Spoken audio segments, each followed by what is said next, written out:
Welcome. This is the training for the DAYC 2. I am Dr. Justin Scrotenboer, and I'm a staff psychologist with Valley Mountain Regional Center.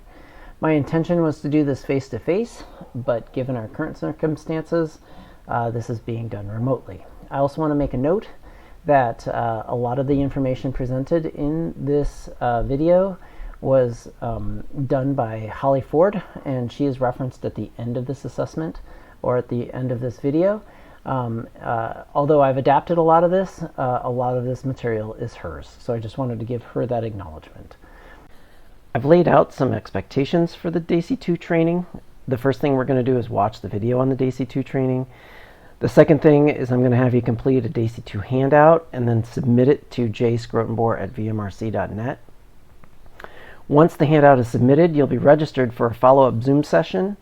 The follow-up Zoom session will be mandatory to complete the DAYC 2 training. And just to give you a tip, the best way to become proficient with the DAYC 2 is to read it through item by item and conceptualize how you might assess each skill. Also, discussing how each item can be assessed with a colleague will really assist in your overall effectiveness with administering the DAYC 2. The DAYC 2 is a comprehensive developmental tool for infants and young children. The cost is approximately $350 for the initial kit, and that comes with 25 scoring sheets for each specific domain. Additional scoring sheets can be purchased or ordered for approximately $2 per sheet, so the total cost for each evaluation is between $10 to $12. Materials and toys must be assembled by the examiner. These cannot be ordered as a supplement to the kit. I have a list of what toys you could possibly use later on. This assessment is also norm referenced, and it provides standard scores. This was developed by Judith Voorhees and Teddy Maddox, and the second edition was published in October of 2012. As a comparison, I've listed a few other developmental inventories. There are the Mullen Scales of Early Learning. That came out in 1995. It costs approximately $1,000 per kit, and then $2 for each additional form. The Basal second edition came out in 2004 with a normative update in 2016. The second edition complete kit costs $1,500, and it's approximately $3 per record form. We don't know the current cost of the third edition. We do know that it is coming out sometime in 2020. The Developmental Profile 3 is approximately $300 per kit and approximately $4 per record form. We do know that the fourth edition is also coming out sometime in 2020, and we don't currently have a price for that. I've included a handout on many different types of inventory, so I encourage you guys to review that so as to become familiar with the different types of developmental assessments on the market today. So if you were to purchase a DAYC 2 assessment kit, it comes with the following. It comes with an examiner's manual, examiner summary sheets, and then you get the scoring forms or the protocols for each of the 5 domains that are assessed, which would be the adaptive behavior, the cognitive, the communication, the physical development, and social emotional. It also includes mini posters for early childhood development chart. It's great comparison for parents to see where their children may be kind of at in terms of typical development. As mentioned earlier, the assessment kit does not come with a set of toys for you to use. You have to assemble them yourself. Listed on this slide is a breakdown of all the toys that you could potentially use. What you'll find is that the communication and the cognitive domains require the most amount of materials, in other words toys, to be able to be used for assessment. So I'm going to give you a moment just to kind of look over this list. Notice that there's different types of toys, books, that sort of thing, and different sizes to things. So remember what kind of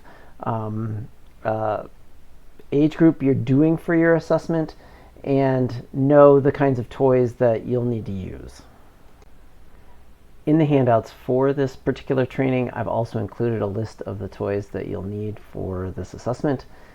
They mirror the ones that you see here, so don't feel like you have to go back and watch this particular segment of the training. I've got it in the handouts.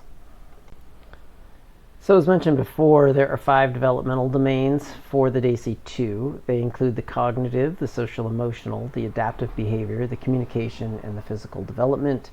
These domains are also seen on other assessments, and you can see that the cognitive domain is also on the Basal, the DP3, and the Mullen, and you can see that the social emotional is also assessed on the DP3 and the Basal, which they call the personal social. And then the adaptive behavior, you'll see those on the Basal and the DP3. And similarly for the communication, you'll see that on the Basal, the DP3, and the Mullen. And what you'll see are subdomain scores that are provided for receptive and language. For receptive language and expressive language. They're broken down in the DAYC-2, and you'll see that also in the Basal and the DP3. And then, not the DP3, but the Mullen. The physical development, you'll also see that on the Basal, the DP3, and the Mullen as well. And for the DAYC-2, they break those down into gross motor and fine motor scores. I'm going to take a few minutes to discuss the administration of the DAYC-2. Its assessment can assess children from birth through 5 years, 11 months. The testing time takes approximately 10 to 20 minutes for each domain, although you may find it is less once you become more familiar with the assessment or if there's a child with numerous deficits. It can be administered as part of an individual assessment by a single examiner or by an assessment team as part of an arena assessment. And individual disciplines can assess the domains that they're familiar with. So if a speech wanted to assess communication and the OTPT wanted to assess for the physical development, you could have that as well. As noted previously, each domain can be assessed individually and independently by the examiner. Scores can be reported for each individual domain. If all 5 domains are tested, an additional score for an overall general development can also be obtained. I have a best practice tip here listed.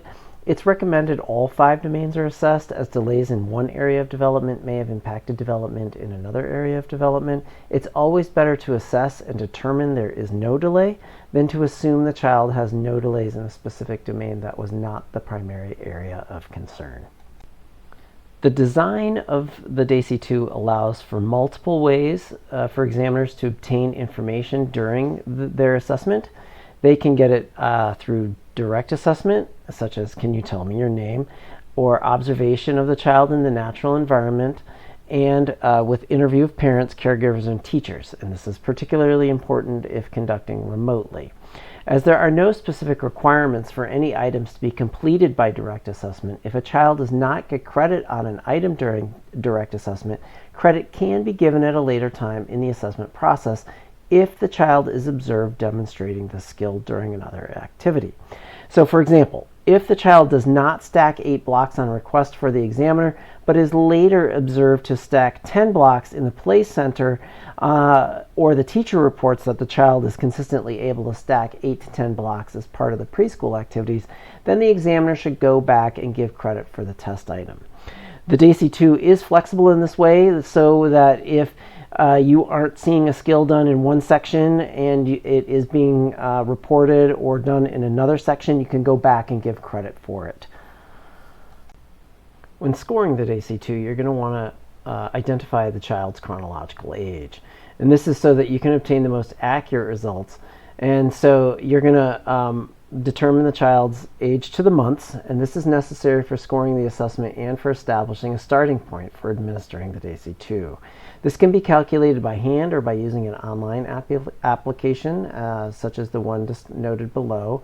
I use the Pearson Age Calculator frequently, but just go to pearsonagecalculator.com and you can just punch in today's date and the child's birth date and you get your chronological age. Once you have the years and the months, ignore the remaining days. Don't round up to the next month if the days are over 15 days.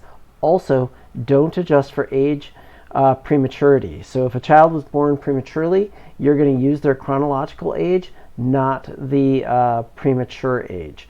Not for the age adjustment for prematurity. The reason is that it's not normed for those age adjustments. It's normed on chronological age, but you can if you'd like, do a comparison, and so you can adjust for prematurity if you want to do a comparison. Just note that we at VMRC want your chronological age scores, not the age, the adjusted age for prematurity. So once you have your chronological age established, you can get your standard scores for each of the 5 domains. You can get percentile ranks for each of the 5 domains. And you can also get age equivalents for each of the 5 domains. An overall general development index score can also be obtained if the standard score for all 5 domains have been calculated. This can be displayed as a standard score and a percentile rank. Just know that if you are getting sub-threshold scores, or scores below a certain standard score in the speech and in the physical development domains, you may have trouble getting a overall score for their speech and development, physical development scores. The reason is that if you've got like a less than sign or a less than mark before your standard score, you're not going to be able to get those total scores for the communication or for the physical development. Also, as a reminder, age equivalents are estimates only and are the least reliable of the scores. While standard scores are not always required for early intervention, they are the most reliable and should be calculated and considered when making decisions as an IFSP team. This additional information allows for providers to monitor progress more consistently once the child transitions to the LEA. And if you would, please include the standard scores with the age equivalent scores on all your VMRC assessments. So to continue with scoring, to get a passed 1 point score or a mastered skill is going to be 1 point. A not passed, of course, is going to be a 0. That's a skill that's not mastered.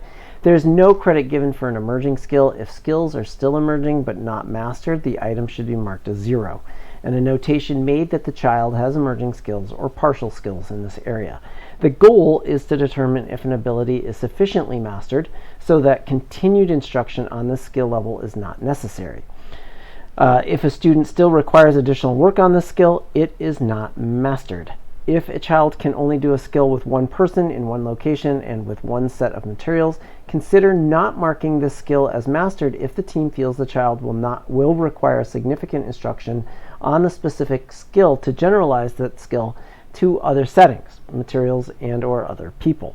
Again, you're going to be using your professional judgment here, and the idea is that this child really needs to have mastered the skill across multiple kind of environments. If a child has not had the opportunity to develop a skill and has never had the opportunity, for example, to use a scissors or drink from an open cup, then the child cannot demonstrate the skill and a 0 is awarded. You might ask what a passed or mastered skill looks like in terms of a percentage. And so I would say that if a child is doing it 90% of the time, that would be a mastered skill. Any less than that, it would be a not mastered skill. The reason is that 90% is that you're doing it most of the time. Nothing can be 100%. So I think that 90% is a nice cutoff point for being able to master a particular skill. So you may wonder where to start when you're doing the assessment. The entry point for each domain is determined by the child's chronological age and will be different from domain to domain. Entry points are shown at the top of each scoring form. Locate the child's age in months within the listed starting points and begin with that item. For example, if you turn to page 3 in the cognitive protocol, you'll see the entry points listed there, and if your child is 30 months old, you're going to start at item 29. And similarly, if you turn to the social emotional section in the social emotional protocol, and your child is 30 months old, you're going to start at item 28. You can look through each of your protocols and locate the entry points, and then decide where you need to start according to the entry point listing there. Because each specific domain starts at a different entry point, you'll need to determine the basal and the ceiling. The raw scores are transferred to the front of the scoring form at the end of the assessment of each domain. Begin administering the assessment at the designated starting point. So if the child receives a 0 for any of the first 3 items administered, the examiner should then test backward until the child scores a 1 on 3 items in a row. The basal is established when the child receives a score of 1 on 3 items in a row. All questions below the basal, the questions that come before the 3 ones on the form, are scored as a 1, even if the child would have scored a 0 if the item was administered. Similarly, a ceiling is when a child is no longer able to perform skills with mastery within a certain age range, demonstrated by 3 zeros in a row. This is the stopping point, or your ceiling. Occasionally, you'll have some items above or past the ceiling, past the 3 zeros, that the child would have received a 1 on if the item had been administered. Or the child may have already received a 1 on the past item, on an item past the ceiling if the evaluator has administered the items. These items are still counted as zeros if they are past the ceiling. Just as a reminder, the DAYC 2 can be used with observation and direct assessment in the child's natural environment or in an assessment area. You do not have to go item by item through the test. Multiple raters can use multiple scoring forms at one time in a group or arena assessment. But what materials might you need? Make sure you have access to all the materials you'll need for the assessment prior to the beginning of the test, either in the child's environment or provided by you, as the assessment does not come with specific testing materials that can be purchased. You'll need to prepare your own kit. So you can review the materials list at the beginning of the presentation for additional ideas on what to include, or the handout that I have. And you'll need to incorporate opportunities for the child to demonstrate specific skills in play and during observations. Additionally, you may need to schedule time for some direct assessment. Parents and caregivers may join the assessment and assist in presenting the materials to the child that are necessary to assess specific skills. The DAYC 2 is very flexible when it comes to parents and caregivers joining in on the assessment. Other assessments are not as flexible. When calculating raw score points, use the item number at the end of the basal. So that's the third item that was given 1 point as your starting score, even if there are zeros recorded in items before the basal. So if your third one was on item 28, then you start counting at 28 as all items prior to that. Now get a score of 1. So once you're past the basal, only the ones are counted until you get to the ceiling, and the first 3 zeros after the basal. And so the zeros remain zeros between the basal and the ceiling. So stop adding the raw score points once you get to the ceiling, even if there are ones after the ceiling. Ignore all ones after the first set of 3 zeros. So in short, everything above the 3 ones, or your basal, is going to be counted as a 1, and everything after the 3 zeros will not be counted at all. So everything in between is counted. So everything above the basal is counted, and everything in between the basal and ceiling is counted, and that will give you your raw score. So once you have your raw scores, you're going to want to convert them to standard scores. So to convert these, you're going to go to Appendix B in the examiner's manual on page 63. Each table in Appendix B will have the age and months across the top of the table, and you must make sure you're on the correct page using the correct table. So for example, the chart for infants age 4 months is on page 68, and the chart for children age 34 to 36 months is on page 96. Using the table based on your child's chronological age, find the appropriate domain across the top of the graph and find the raw score in the outer columns to the right and to the left of the chart. Where those intersect on the chart is the standard score for the domain. So once you have your standard scores, you can convert them to percentiles, and this is done using the Appendix C in the examiner's manual on page 115 and 117.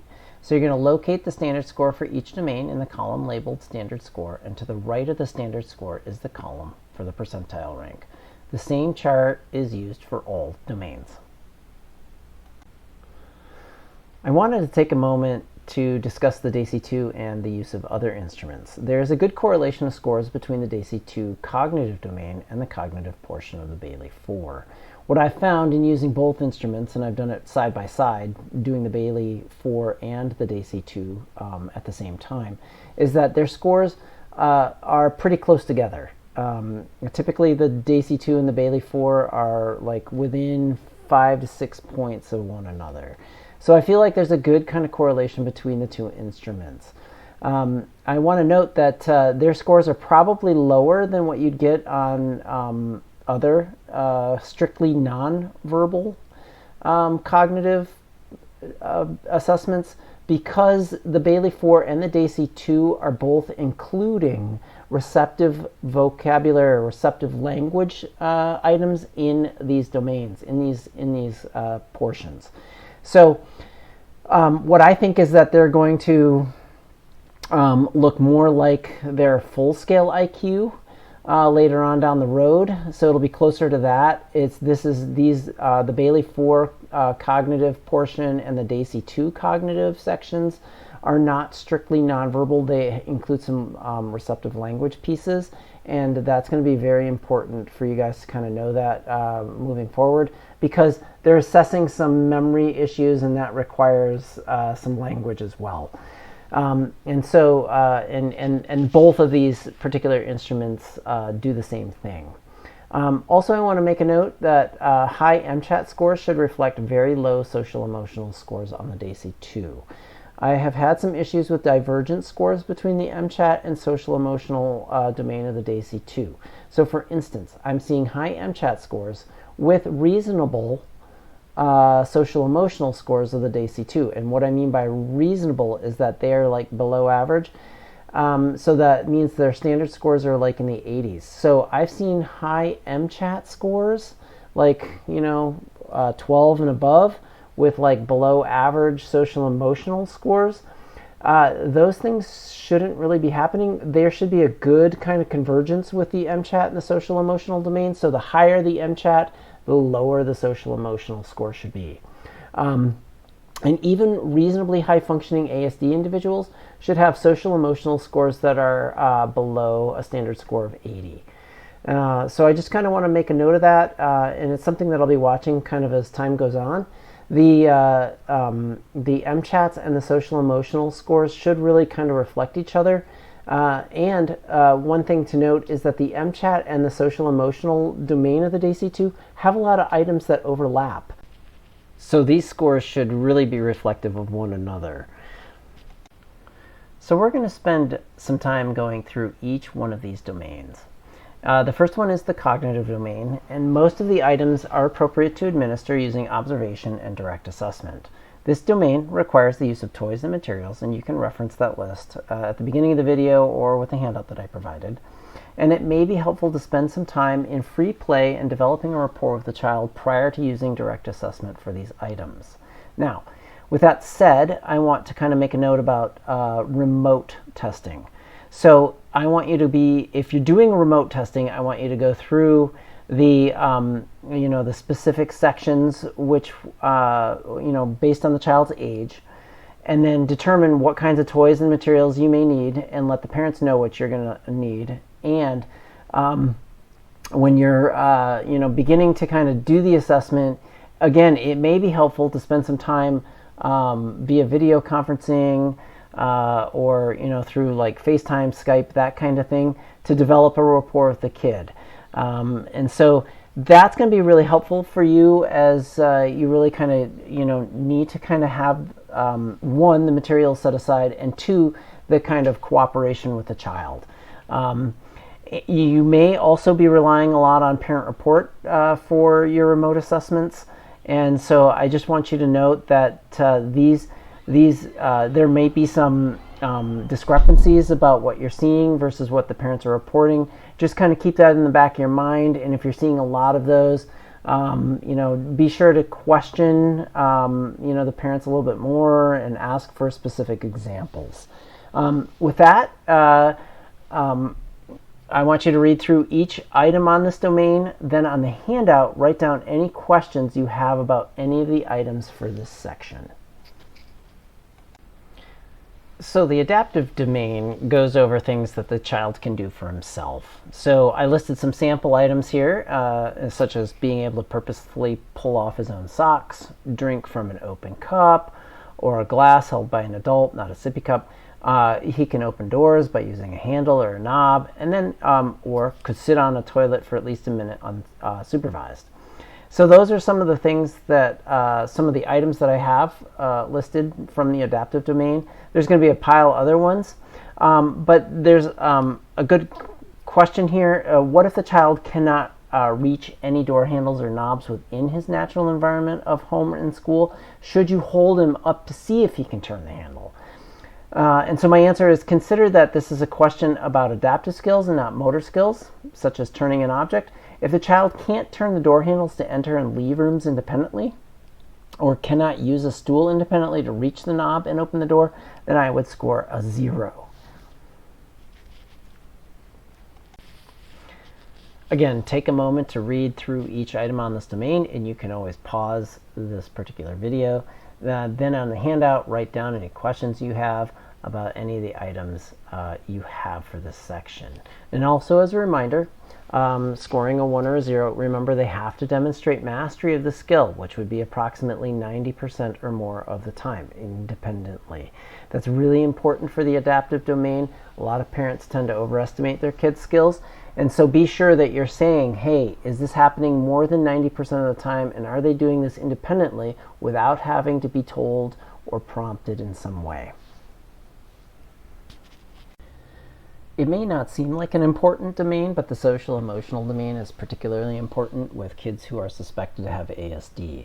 The MCHAT and the social emotional domains are really the first assessments that parents kind of get an inkling that their kids have some serious deficits, particularly with regards to their social skills and their nonverbal communication. And so with that, some sampling questions include smiles at or pats own image in the mirror, imitates facial expressions, actions, and sounds, enjoys simple make-believe play. And that can include pretending here she is the parent, an animal, a doll, a baby. A doll is a baby. Sings familiar songs with an adult, and avoids common dangers, such as sharp knives, fire, hot stove. So those are some of the things that you're going to find on the social emotional domain.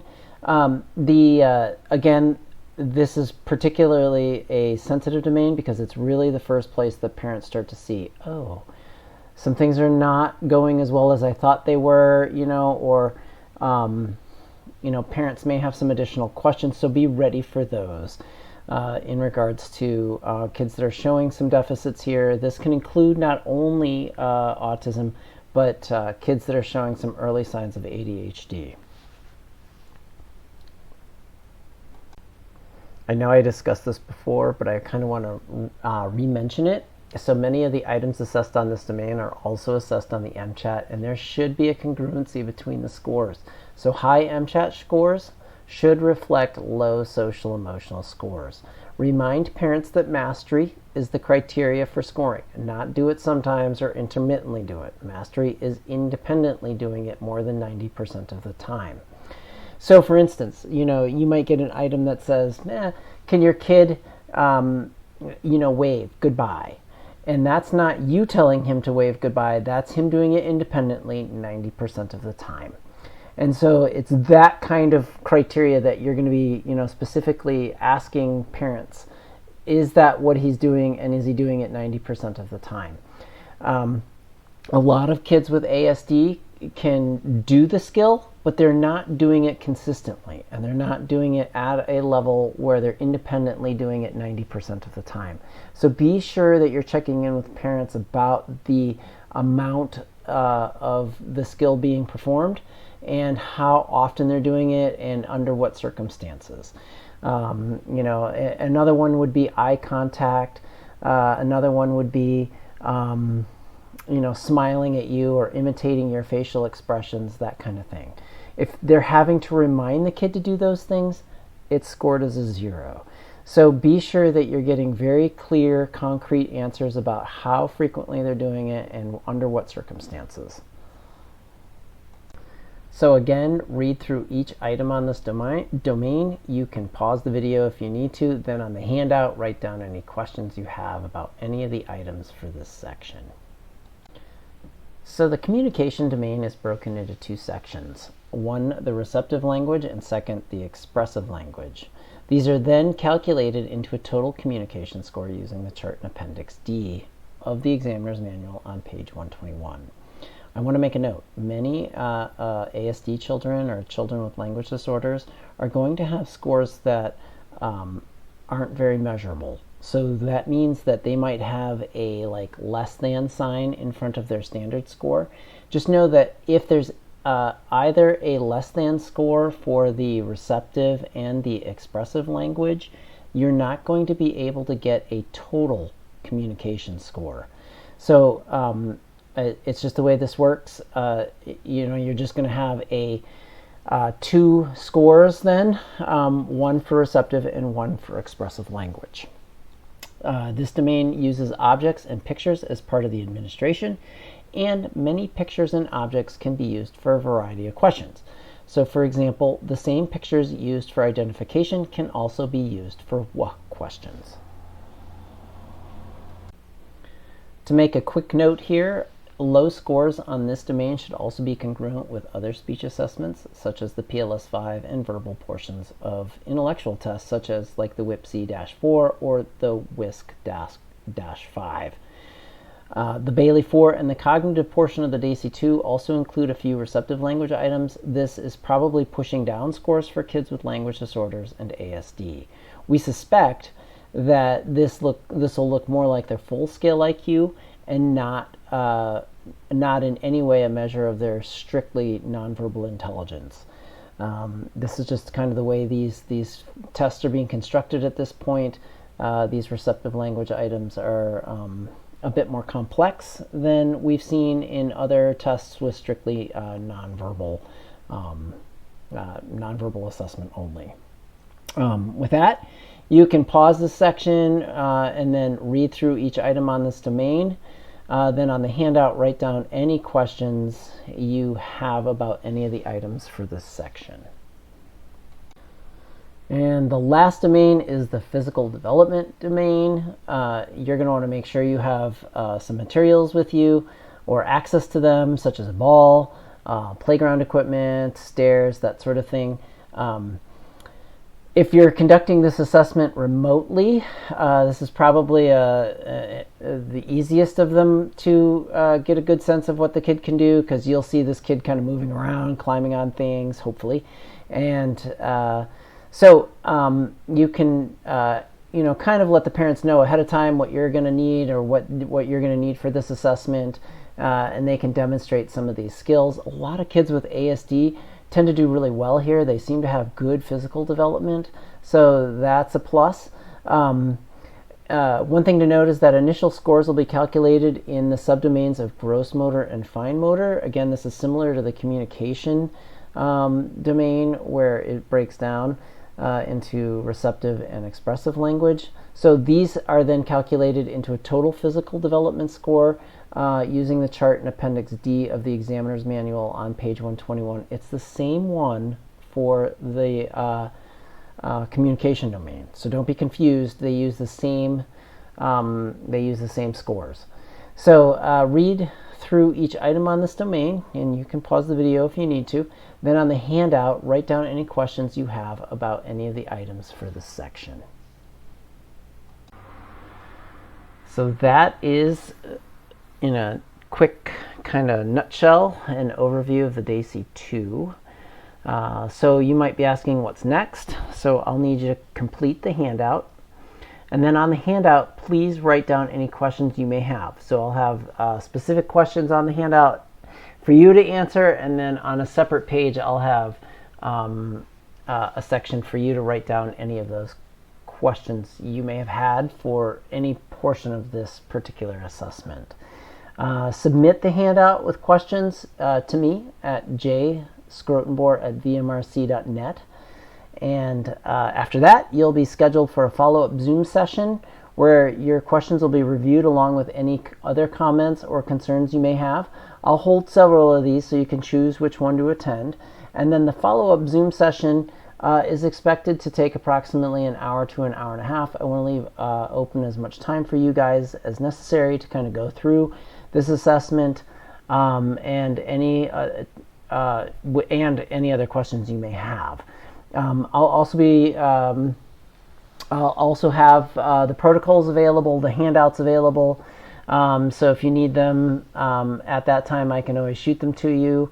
And I've got some toys and things that you could potentially use, and I can show you those on the Zoom session as well.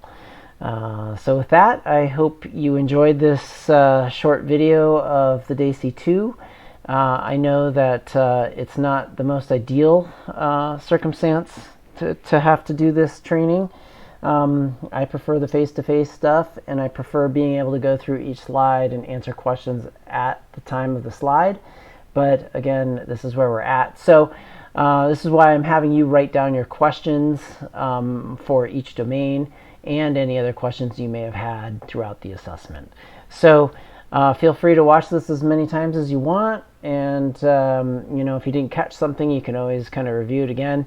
There were some points where I kind of made quick conversation of things, and you might want better clarity of that. And I will definitely be available in the Zoom session to answer those questions that you may have.